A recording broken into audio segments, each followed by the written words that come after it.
Hey, I'm happy. I'm feeling glad I got sunshine. In a bag, I'm useless. But not for long, the future is coming on, is coming on, is coming on. Stop the Why? Someone's getting sued. Are we recording? Yeah, we're getting sued. Yeah, we're getting sued. Yep.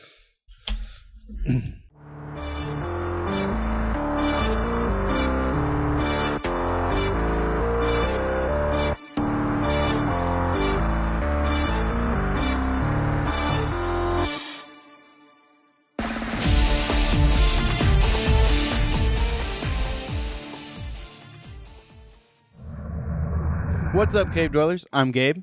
And I'm Brandon. And we're back with another episode of Gabe's Cave. But first, we're going to go to our sponsors before we tell you what we're doing.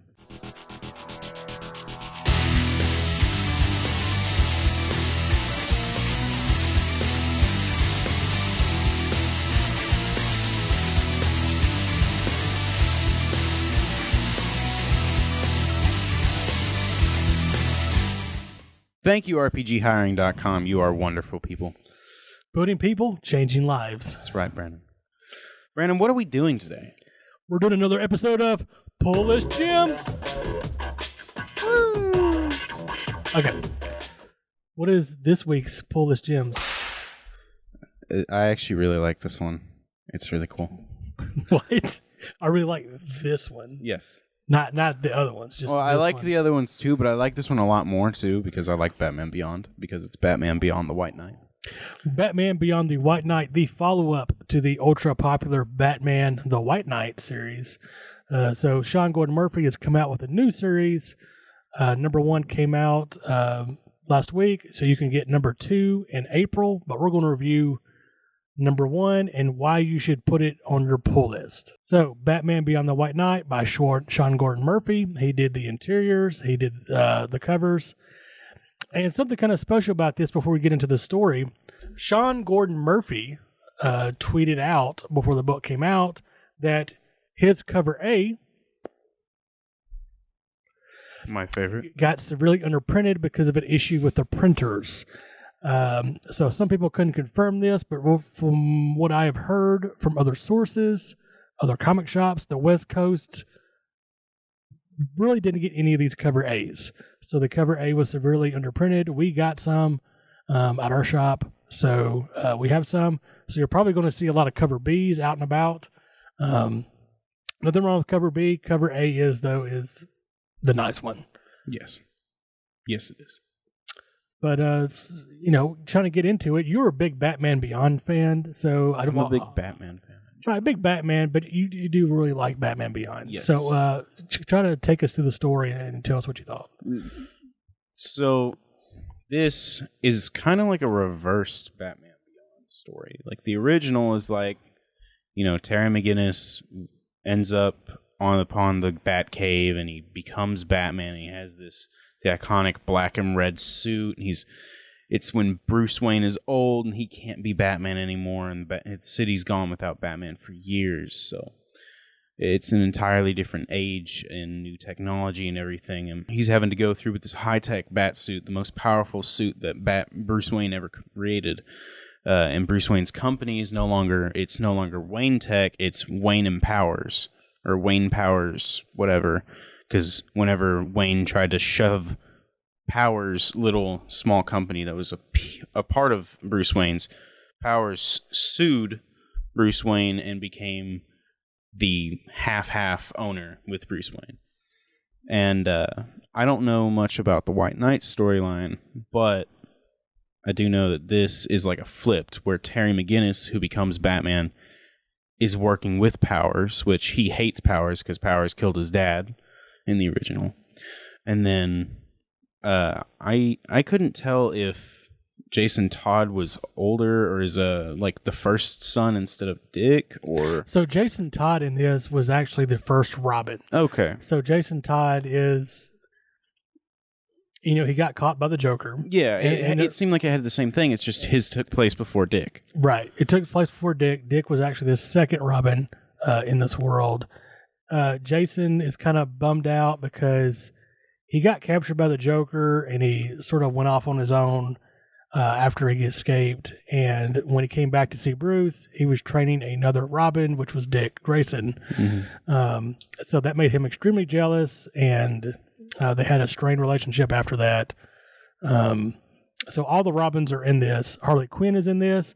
If you haven't seen Batman or have read Batman the White Knight, which is the one before this, the series before this, Harley Quinn actually kills the Joker in that book. And so you get some of the leftovers from some of that and how she's dealing with that and just the fallout from that. And it seems her and Joker have kids. Yeah. And there's just different things. You know, Dick Grayson's doing his thing. Jason Todd's doing a thing. It's Bruce Wayne is in prison, and but he's like helping the guards, even though he's an inmate. He's actually helping break up riots. Which Todd runs the prison, basically. Right, and Dick is like the head of the police, right? This militarized bat police. That Powers helped. Yes. By using Bruce's money to create. And technology, because Powers, everybody knows that Bruce Wayne is Batman. So Gotham, it looks like, has become sort of a police state. There's very low crime, but there's some issues with all that. Of course, having a police state there's going to be some issues, because that's bad. Super interesting story. I think the big thing to take away from this book is not only is the story really interesting, and it kept me intrigued through the whole book, and it follows different characters from Terry to Bruce to Jason Todd. The second I saw Terry talking to Powers, I was like, "Whoa, what? Right. I gotta read the rest of this." And then I saw the suit where he like ripped into a dude's arm, like in between the bones there, ripped into it, which was nuts. The suit is a different level. Yes. This Batman Beyond. It has such increased strength. It's like nothing matches it ever. But if you're a fan of Sean Gordon Murphy, you're a fan of Batman the White Knight. If you're a fan of Batman the Beyond, you're going to like this book. And not only is the story good, the art, like always in any Sean Murphy book, is phenomenal. I love the grit to it. There's grit, but still somehow there's grit to it, but still somehow beautiful, if that makes sense. Like that right there, that's iconic. So is that pose. Like this big splash page here. Absolutely beautiful. And there's one other page I really want to get to. And with the Batman Beyond suit, they did all the iconic flying poses in the first 3 pages, which was insane. Like, how do you fit that many of the iconic Batman Beyond flight poses in 3 pages right off the bat? And you kind of see here, Jason Todd has sort of started his own thing as Red Hood with his own Robin, which looks like a female Robin. And that actually looks pretty cool. She has a bow, and it looks like she goes lethal, too. Yes, but you can see where the art's going. The art is really good. The covers are excellent. Of course, this is the one that's sought after, so if you can pick this up somehow in a shop, definitely try to get it. Also, there is supposed to be a 1 per store thank you variant that is a black and white version of this that is going crazy on eBay. For whatever reason, a lot of shops didn't get their thank you variant yet, and they're supposed to send it later. We, at our shop, Gabe's Cave, has not received our thank you variant yet. So hopefully we'll get that next week or two. But I know some other shops did receive it, and they're already hitting eBay at mega prices. I love the book. Check it out. Absolutely. Definitely. It's a pull list gem. Put it on your pull list. It's fantastic. We need to give some stuff away. That is true. We're giving away Dan Walls. Hello Cave Dwellers, editor here. Actually, it's J-Man Chad's cards. Sorry about that. Now back to the giveaway. There you go.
congratulations to the winners.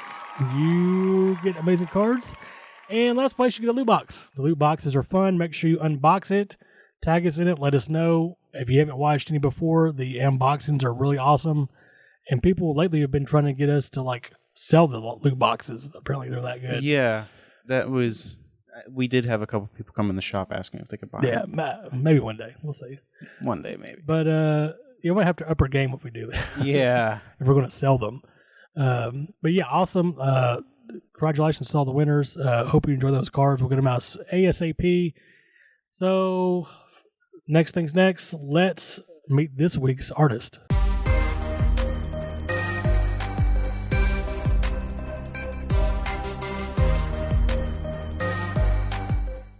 All right, guys, we're here with another episode of Meet the Artist. This week, we have none other than James Nungesser. How's it going, James? Outstanding. Thank you for having me. I appreciate it. You're a first-time artist on the series here, and we're glad to have you. Excellent work that you did is right here. I'm sure our viewers are going to really be biting at the nip here to get on these cards. So, we let every artist choose what they want to do. We give you the free reign. So why did you choose what you chose? It was kind of hard because, based on everything that's out there now, I mean, you have the Marvel universe, you have the DC universe, you have Star Wars, you have so many, the plethora of the pot, so to say, is so huge. It was kind of, whenever you hear artist choice, you're like, oh, that gives me free reign to do whatever I want.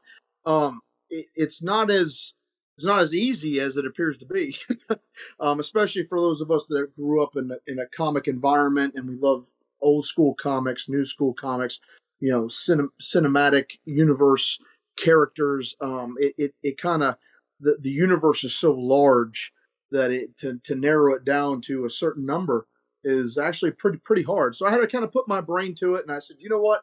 What would I enjoy doing, as well as what I would want people to see?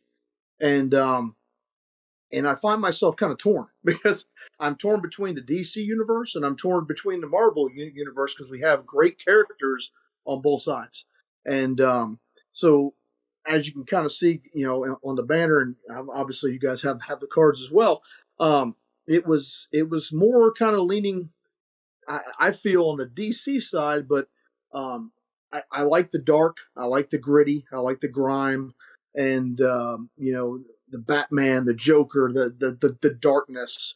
I enjoy, and I'm working on some projects which I'll talk about here in a little bit, but that was always my fascination, and the art can come through. I feel, for me, in portraying some of those darker characters, but as well as some of the heroes.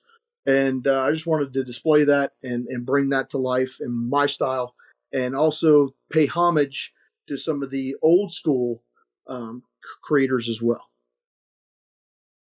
Definitely. Yeah, you picked a good selection of characters here, and I know our viewers will be excited to get their hands on these. I guess the next question is, what are the tools of the trade for you as far as the cards, and what was your process? Well, your card stock was phenomenal. Tools of the trade is everything. And I kind of relate that to my 20 years in the Marine Corps. It's there's no such thing as limited tools. You use everything in anything, everything that's available to you.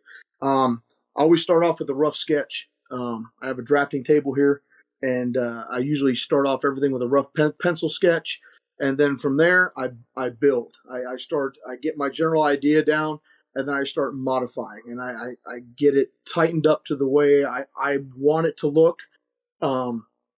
It calls back to some of the more vintage comic book eras of characters, not necessarily to copy, but to bring a certain style along with my style. And I'll do my inking process. I usually use Pigma microns. I'll use some other inking tools. I'm no stranger to using a standard fine liner brush as well. I'll get in there and do my inking, and all my color work is a combination of what I find myself standardly using now is the Copics and different variant of alcohol markers, and then I layer colored pencil on top of that as well. And what I found works really well, not to give my secrets away, but I use a certain type of colored pencil that when I spray my final varnish on, it causes those colors to become extremely rich and vibrant. And once I discovered that, I was like, okay, I really like the way that this looks. And I had customers that had hired me for commissions that were like, look, we love the way these colors are so they're vibrant and they stick out. And I've kind of stuck with that. But it's ever changing. And I think as an artist, you need to constantly evolve and change. So, sketch card community has been absolutely wonderful.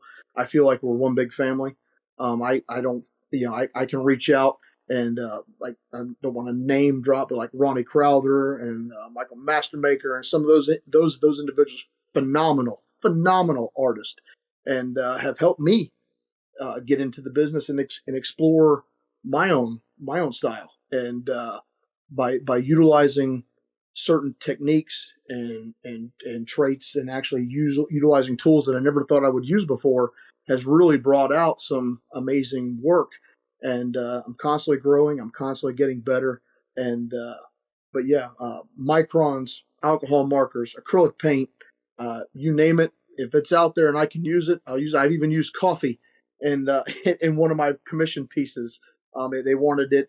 It was a Krampus piece, and they wanted it grimy and authentic, old world looking. So I did the background in a almost like a watercolor, but it was actually coffee, and I used the background. It came out excellent, and the customer's just like, "How did you get that antique look?" And that was a reason I had to tell them. And they were like, "Oh my gosh, I would have never thought of that." I said, "Yeah," and it worked, and it looked amazing, and they were completely happy with it.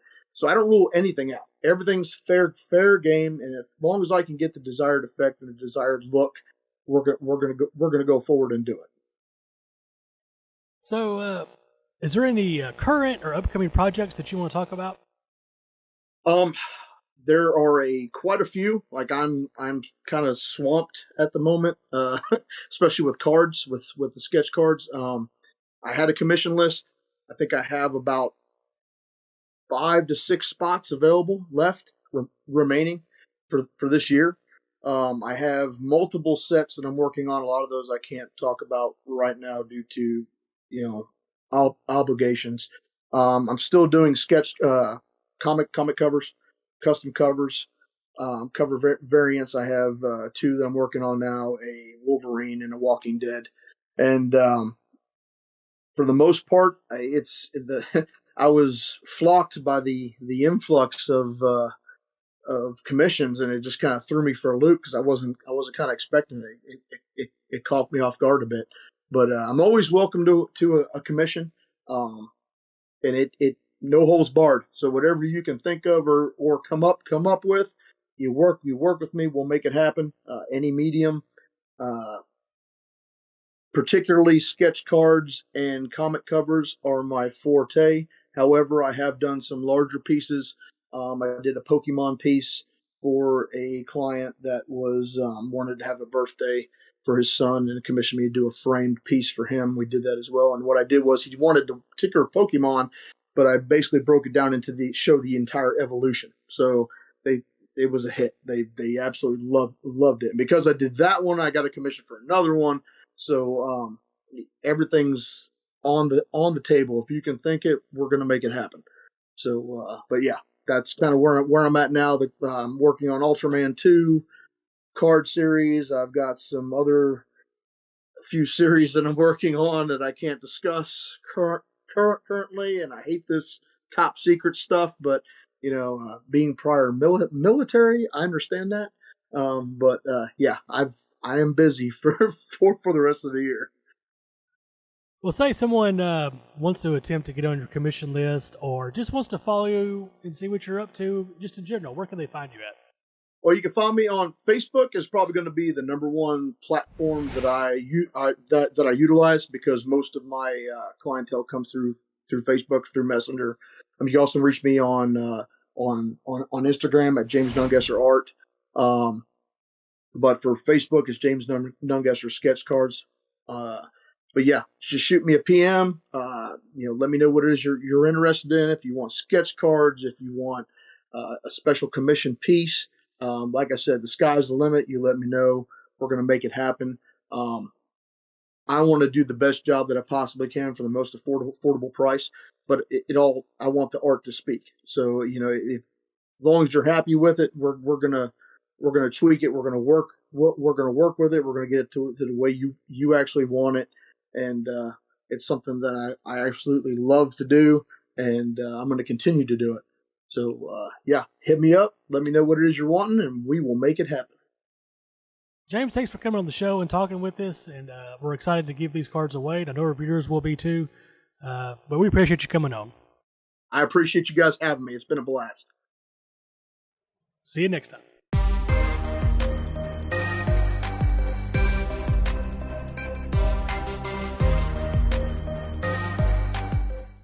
Hope you enjoyed this week's Meet the Artist, another amazing artist down for the count. I know you guys can't wait to win those cards, so make sure you like, subscribe, and comment. Go into the description, click the link to the landing page, and fill out the form on that page so we can get those cards out to you ASAP. Well, let's thank our sponsors one more time, RPGhiring.com. Building people and changing lives.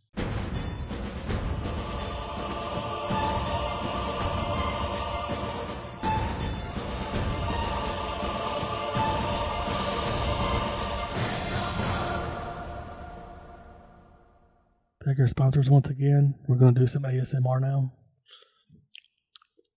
Bye.